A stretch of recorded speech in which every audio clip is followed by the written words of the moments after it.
भारत के लिए आर्थिक मोर्चे पर अच्छी खबर है। अभी भारत दुनिया की सबसे बड़ी अर्थव्यवस्थाओं की लिस्ट में 5वें नंबर पर है, लेकिन जल्दी ही इसके तीसरे नंबर पर पहुंचने की उम्मीद है। इसकी वजह यह है कि जापान और जर्मनी आर्थिक मोर्चे पर संघर्ष कर रहे हैं, जबकि भारत की इकोनॉमी रॉकेट की रफ्तार से बढ़ रही है।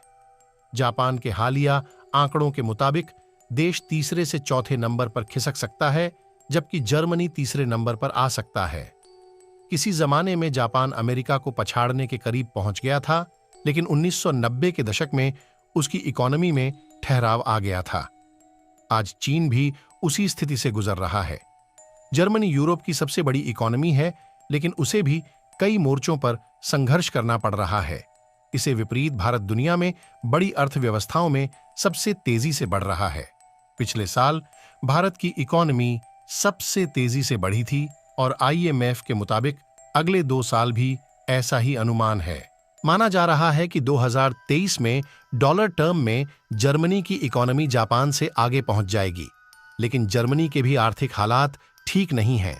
यूरोप की सबसे बड़ी इकोनॉमी में महंगाई चरम पर है, एनर्जी की कीमत आसमान छू रही है और ग्रोथ में ठहराव आ गया है।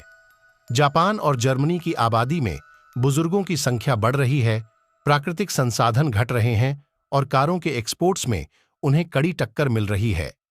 IMF के आंकड़ों के मुताबिक भारत के साल 2026 में जापान और 2027 में जर्मनी से आगे निकलने का अनुमान है, लेकिन जापान और जर्मनी में जिस तरह के हालात हैं, उससे भारत के जल्दी ही इन देशों से आगे निकलने का अनुमान है।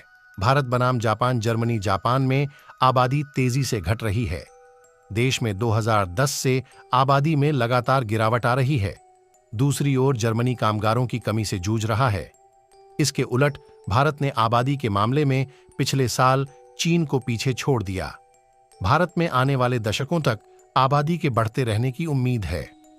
देश की 2/3 से अधिक आबादी वर्किंग एज में है। इससे देश में ज्यादा गुड्स के उत्पादन का अनुमान है। साथ ही देश में टेक्नोलॉजिकल इनोवेशन को भी बल मिलने की उम्मीद है।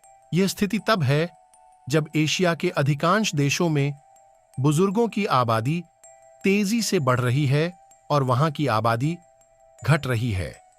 यानी भारत को डेमोग्राफिक डिविडेंड का भी फायदा मिलेगा।